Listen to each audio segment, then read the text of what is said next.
During a heated primetime television interview aired live, Hollywood legend Sylvester Stallone launched a vicious personal attack on Representative Alexandria Ocasio-Cortez, clearly expecting an easy victory.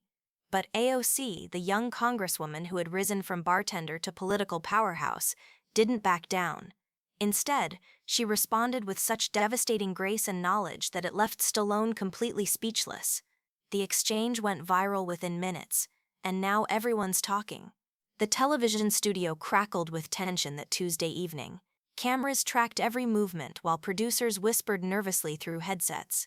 Across America, millions of viewers were glued to their screens, watching CNN's newest primetime special, American Dialogue, a show designed to bring together public figures with opposing viewpoints for unfiltered conversation. Red and blue lights illuminated the sleek black stage where two imposing chairs faced each other, separated by a small glass table. The atmosphere was electric with anticipation. Sylvester Stallone sat rigidly in his chair, his weathered face set in a stern expression that had intimidated countless Hollywood executives over the decades. He wore a perfectly tailored navy suit, his silver hair catching the studio lights as he adjusted his position with obvious impatience. The iconic actor who had portrayed Rocky Balboa and John Rambo was clearly prepared for battle. Across from him, Representative Alexandria Ocasio-Cortez appeared almost serene. Her burgundy blazer was perfectly pressed, her dark hair pulled back in a professional style that framed her face with confidence. She held a leather portfolio in her lap, occasionally glancing at notes while maintaining a calm, almost meditative presence that seemed to fill the space around her. Tonight on American Dialogue, the host began, her voice measured yet tinged with anticipation. We bring together Hollywood icon Sylvester Stallone and Congresswoman Alexandria Ocasio-Cortez to discuss veterans' issues in America. Mr. Stallone, you've been quite vocal about the Congresswoman's recent veterans' healthcare proposals. Stallone's jaw tightened as he leaned forward aggressively. That's right, and I think it's time someone called out the hypocrisy here. His distinctive voice carried an edge of controlled anger that had made him famous in confrontational roles. AOC simply nodded, her expression remaining neutral as she waited for him to continue. This woman, Stallone continued, gesturing dismissively toward AOC, sits in her ivory tower in Washington making grand speeches about veterans' care while having never served a day in uniform herself. She's never been in combat, never seen what real sacrifice looks like, yet she presumes to lecture America about what veterans need. The studio audience shifted uncomfortably. Several veterans in the crowd exchanged glances, their expressions unreadable. Stallone's voice grew more aggressive. I've spent decades portraying American heroes on screen, bringing their stories to life, honoring their service through my art. Meanwhile, this bartender-turned-politician thinks she can revolutionize veteran care with socialist theories that have never worked anywhere in the world. He turned directly to AOC, his eyes blazing with conviction. Where were you when America needed defenders? Where were you when real patriots were putting their lives on the line? You were serving drinks in New York while others were serving their country. The camera caught AOC's slight smile, not smug but patient, as if she were waiting for a student to finish before offering correction. And now, Stallone continued, his voice rising slightly, you want to dismantle the very systems that have supported our veterans for generations and replace them with untested progressive experiments. You want to throw away proven approaches for radical theories that could leave our heroes worse off than before. He leaned back with obvious satisfaction, clearly believing he had delivered a knockout blow. The host, sensing the tension, turned to AOC. Congresswoman, those are some serious accusations. How do you respond? AOC set her portfolio aside and looked directly at Stallone with calm, intelligent eyes. When she spoke, her voice carried a warmth that somehow made the studio feel smaller, more intimate. Mr. Stallone, I appreciate your passion for veterans' issues. It's clear you care deeply about this topic. She paused, her tone remaining respectful despite the personal attack she'd just endured. But I'd like to share something with you that might surprise you about my own connection to military service. Stallone's confident expression flickered slightly, but he remained defiant. You mentioned that I've never served in uniform, AOC continued, and that's true. But service to veterans has been central to my life long before I ever entered politics. My grandfather, Santiago Cortez, was a World War II veteran who served in the Pacific Theater. He came home with what we now know was PTSD, But in those days they called it battle fatigue and offered no treatment. The studio fell silent. Stallone's aggressive posture began to soften almost imperceptibly. My grandfather struggled with the VA system for decades, AOC continued, her voice steady but filled with emotion. He would wake up screaming from nightmares about Iwo Jima. He couldn't hold down jobs because of his untreated trauma. My grandmother worked 3 jobs to support their family while fighting for benefits that kept getting denied. She reached into her portfolio and withdrew a worn photograph. This is my grandfather in his uniform. He died when I was 16, still fighting for full disability benefits that he never received. The camera zoomed in on the photograph, showing a young Puerto Rican man in military dress, his eyes bright with hope and determination. That experience shaped my entire worldview, AOC said. It's why I worked at the Bronx VA hospital during college, volunteering with veterans support groups. It's why I spent my evenings after bartending shifts visiting elderly veterans in my neighborhood, helping them navigate the system that was supposed to serve them. Stallone's confident demeanor was visibly cracking. The audience leaned forward, captivated by the unexpected turn. Mr. Stallone, you've created powerful portrayals of military heroes, AOC continued, and those films have meant something to many veterans. But I've held the hands of dying veterans who couldn't get the medications they needed. I've sat with families who lost their homes while waiting for disability appeals. I've watched heroes become homeless because the system failed them. She paused, her eyes never leaving Stallone's face. You asked where I was when America needed defenders. I was in VA waiting rooms at 6 a.m., helping veterans fill out forms. I was on the phone with benefits counselors, advocating for men and women who gave everything for this country.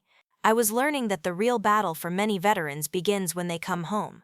The studio was completely silent now. Even the camera operators seemed frozen, recognizing they were witnessing something extraordinary. And about those untested progressive experiments you mentioned, AOC continued, reaching into her portfolio again. I'd like to share some data with you. She withdrew a bound report, its pages marked with colorful tabs and annotations. This is a comprehensive study of veterans' healthcare outcomes in countries with universal healthcare systems. Veterans in Canada, the UK, and Germany, countries with socialized medicine, actually report higher satisfaction rates with their care than American veterans report with the VA. Stallone's face had gone pale. The statistics were clearly news to him. In fact, AOC continued, Canadian veterans receive mental health support within an average of 7 days of their request, compared to 38 days for American veterans. Their suicide rates are significantly lower, and their overall health outcomes are measurably better. She flipped through the report with practiced ease, clearly having studied every page. The radical theories you're worried about aren't theoretical at all, Mr. Stallone. They're working successfully for veterans around the world.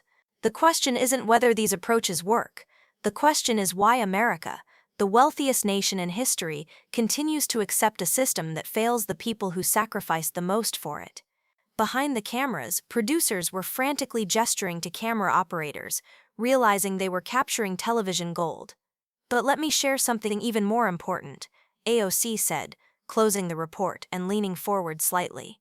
Last month, I visited VFW Post 334 in Queens, the same post where my grandfather used to go before he died. I sat with veterans from every major conflict since Vietnam, and I asked them one simple question: what do you need most? She paused, her voice taking on a deeper resonance. Not one of them said they needed better movies about military service. Not one of them said they needed politicians to argue about whether their experiences were valid. They said they needed healthcare that didn't require them to fight a second war just to get treatment. They said they needed mental health support that didn't come with months-long waiting lists. They said they needed a country that honors their service not with rhetoric but with results. The camera caught several veterans in the audience nodding solemnly, their eyes bright with unshed tears. Mr. Stallone, AOC said, her voice gentle but firm, I respect your artistic contributions to military culture, but the veterans I work with every day don't need more Hollywood heroes. They need real heroes in Congress who will fight for them with the same intensity they showed fighting for us. She leaned back, her expression remaining compassionate despite the power of her words. And that's exactly what I intend to do. For the first time in decades of public appearances, Sylvester Stallone found himself completely speechless. The confident Hollywood legend who had dominated the conversation just minutes earlier now sat in stunned silence, his prepared talking points rendered meaningless by AOC's devastating combination of personal experience, factual knowledge, and genuine empathy. The host, sensing the shift, turned to Stallone. "Mr. Stallone, would you like to respond?" Stallone cleared his throat, his voice notably quieter than before. I wasn't aware of your personal connection to veterans issues, Congresswoman. Your grandfather's story it's heartbreaking." AOC nodded graciously. "It's not uncommon, Mr. Stallone.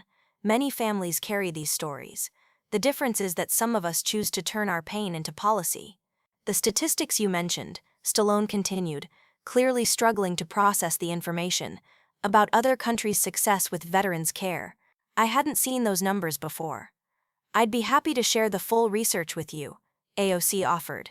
"It's important that we base our decisions on evidence rather than assumptions." As the interview continued, something remarkable happened. Stallone's defensive posture gradually transformed into genuine curiosity. He began asking AOC about specific policy proposals, her work with veterans organizations, and her vision for reform.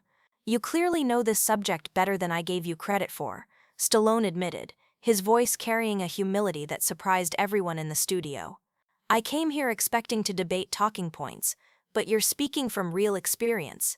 That's what good policy should be based on," AOC replied, "not ideology, but the lived experiences of the people we serve." By the end of the interview, Stallone was nodding along with many of AOC's proposals, even asking how he could better support veterans' causes beyond his foundation work. "Perhaps," he said as the cameras prepared to stop rolling, "there's more I could learn from you about effective advocacy." AOC smiled warmly. "I'd welcome that conversation, Mr. Stallone. Veterans deserve all of us working together, not against each other." Within minutes of the broadcast ending, social media exploded with clips of the exchange. "AOC destroyed Stallone" began trending. But unlike typical political social media moments, the responses were overwhelmingly positive across party lines. "She didn't just win the debate," one Twitter user wrote. "She educated everyone watching. This is what leadership looks like." Conservative commentators, who had expected to criticize AOC's performance, found themselves praising her command of the facts and her respectful tone despite Stallone's initial attacks. "I disagree with her politics," wrote a prominent Republican strategist, "but after watching this interview, I understand why she's so effective. She did her homework and spoke from the heart." Veterans organizations across the political spectrum released statements praising AOC's advocacy and her factual approach to policy discussion. Most surprisingly, Stallone himself posted a Twitter thread the next morning. "Last night I learned something important about making assumptions. AOC challenged me to think beyond talking points and consider real solutions. Our veterans deserve that kind of thoughtful leadership. I was wrong to attack her personally, and I apologize. Let's work together." The thread went viral, with many praising Stallone for his humility and grace in acknowledging his mistake. Within a week, AOC's office announced that Stallone had requested a private meeting to discuss how his foundation could better support veterans' causes. The meeting, held without cameras or publicity, resulted in a new partnership between Stallone's foundation and AOC's office to fund direct support services for veterans in her district. 3 months later, AOC's Veterans Dignity Act passed the House with bipartisan support, incorporating many of the research findings she had shared during the interview. In his statement supporting the bill, Stallone wrote, "This legislation represents the kind of evidence-based policymaking that Congresswoman Ocasio-Cortez demonstrated during our interview. Our veterans deserve leaders who do their homework and fight for real solutions, not just sound bites." The bill was signed into law 6 weeks later, with both AOC and Stallone present at the ceremony. When asked by reporters about their transformed relationship, AOC simply said, "Good policy isn't about winning debates, it's about finding common ground to serve the people who need it most." The interview became a case study in political communication classes, demonstrating how preparation, empathy, and respect can transform confrontation into collaboration. For AOC, it marked a turning point in how even her harshest critics viewed her capabilities as a legislator. But perhaps most importantly, it showed that the most powerful moments in politics often come not from attacking opponents, but from speaking truth with such clarity and compassion that even adversaries become allies. The young congresswoman who had once served drinks in the Bronx had served something far more valuable to the American people, a masterclass in principled leadership under fire. And that, perhaps, was the most revolutionary act of all.